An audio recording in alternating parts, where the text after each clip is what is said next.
नमो नमः बच्चों। कक्षा 12th संस्कृत कोर भास्वती पुस्तक का आज हम भावार्थ का प्रश्न करने जा रहे हैं।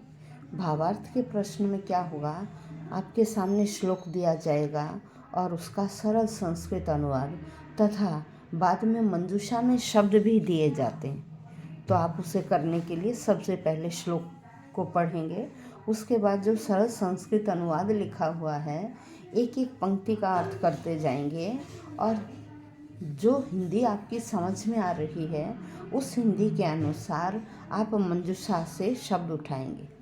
तो देखिए, श्लोक है आपका, गुण गुण व्यक्ति न व्यक्ति निर्गुण है।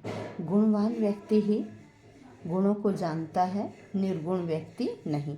ऐसे ही बलम बलम बलि बलम व्यक्ति न व्यक्ति निर्बल, कह रहे बलवान ही बल को जानता है, निर्बल व्यक्ति नहीं। ऐसे ही पिको वसंतस्य गुणम न वायस, कह रहे पिक कोयल ही वसंत के गुण को जानती, वायस कौवा कौवा नहीं। ऐसे करी सिंह से बलम, भाई हाथी ही शेर के बल को जानता है, मूषक है न चूहा नहीं। तो आइए देखिए भावार्थ कैसे लिखा हुआ। 4 शब्द मंजूषा में दिए गए हैं, वसंतस्य, बलवान, सिंहस्य और गुणान। तो अब हम भावार्थ देखते हैं। गुणी जन है अन्यस्य जानाति, गुण व्यक्ति ही दूसरों के जानता है। क्या जानता है? ऊपर हमने पढ़ा कि गुणों को मंजूषा में शब्द दिया गया है गुणान, तो हम गुणान पद को उठाएंगे और यहाँ लिख देंगे ऐसे। गुण रहित है ज्ञातुम न शक्नोति, गुण रहित व्यक्ति गुणों को नहीं जान सकता।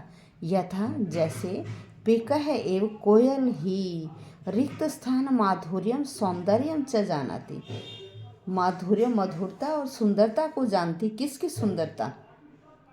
वसंत ऋतु की। तो शब्द यहाँ वसंतस्य, न तु काकः कौवा नहीं। एवमेव इसी प्रकार से रिक्त स्थान एवं बलिष्ठस्य जनस्य बलम वेत्ति, ही बलवान व्यक्ति के बल को जानता। कौन? बलवान व्यक्ति। तो यहाँ हम क्या करेंगे? बलवान। यथा हस्ती ही, जैसे हाथी ही रिक्त स्थान बलम ज्ञातुम समर्थ है। किसके बल को जानने में समर्थ है? श्लोक में हमने पढ़ा था शेर का, मंजूषा में भी दिया गया सिंहस्य, तो हमने यहाँ सिंहस्य पदम लिखा। बलम ज्ञातुम समर्थ भवति न तो मूषक है। इस प्रकार से श्लोक को पढ़ेंगे, फिर सरल संस्कृत अनुवाद जो भावार्थ दिया गया उसे रीड करेंगे और एक एक पंक्ति का अर्थ करके देखेंगे। फिर मंजूषा से शब्द उठाएंगे और यहाँ भर देंगे। इस प्रकार से आपको भावार्थ का प्रश्न करना है। भावार्थ का प्रश्न 2 प्रकार से आता है। एक प्रकार तो यही फिल इन द ब्लैंक्स के रूप में, और दूसरा आता है अल्टरनेट वाक्य दिया गया है, उसके 3 अल्टरनेट आंसर दिए गए हैं। उन 3 में से प्रश्न की लाइन का जो अर्थ है, उन 3 में से जिस पंक्ति का बिल्कुल समान अर्थ मिलता है प्रश्न वाली लाइन से, वह आपका आंसर होगा। जैसे यहाँ देखिए, नई केनापि समम गता वसुमति नूनम त्वया यासित, कह रहे एक के साथ भी पृथ्वी नहीं गई लेकिन तुम्हारे साथ जरूर जाएगी। अब देखो 3 पंक्तियाँ हैं।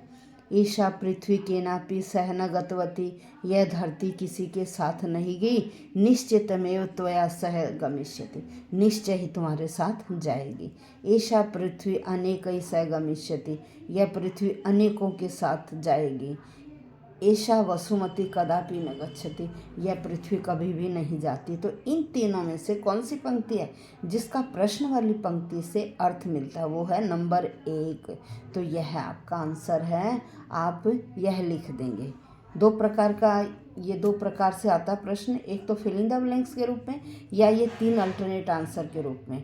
तो इसमें से आपको एक करना है, या तो आप वो फिल इन द ब्लैंक्स वाला कर दीजिए, या इसमें ये 2 पार्ट्स आते हैं, या आप ये कर दीजिए। ऐसा नहीं करना कि एक यहाँ से लिख दिया और आधा वहाँ से लिख दिया। अगर आप ऐसे करोगे तो आपको मार्क्स नहीं मिलेंगे। अब दूसरा देखो, दैवी संपद विमोक्षाय निबंधाय आसुरी मता। क्या क्या कहा कि जो दैवी संपत्ति है, जो दैविक व्यवहार है, वह किसके लिए? मोक्ष प्राप्ति के लिए। और जो आसुरी है वह आपको बंधनों से बांध देती, आसुरी प्रवृत्ति आपको बंधनों में जकड़ देती है।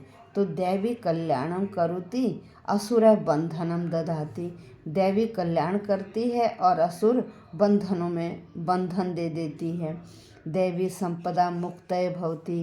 दैवी संपदा मोक्ष के लिए होती है और आसुरी संपदा बंधनाय भवति। आसुरी संपदा बंधन के लिए होती है। दैवी संपदा बंधनाय भवति। दैवी संपदा बंधन के लिए होती है और आसुरी संपदा कल्याणाय भवति। आसुरी संपदा कल्याण के लिए होती। तो देखो आपका नंबर 2 प्रश्न वाली लाइन और नंबर 2 लाइन का अर्थ बिल्कुल समान है। तो आपका आंसर क्या हुआ? नंबर 2। समझ में आ गया होगा। इस तरह से प्रश्न आएगा ये आपका 2 नंबर का। तो बड़े ध्यान से करिएगा। धन्यवाद बच्चों।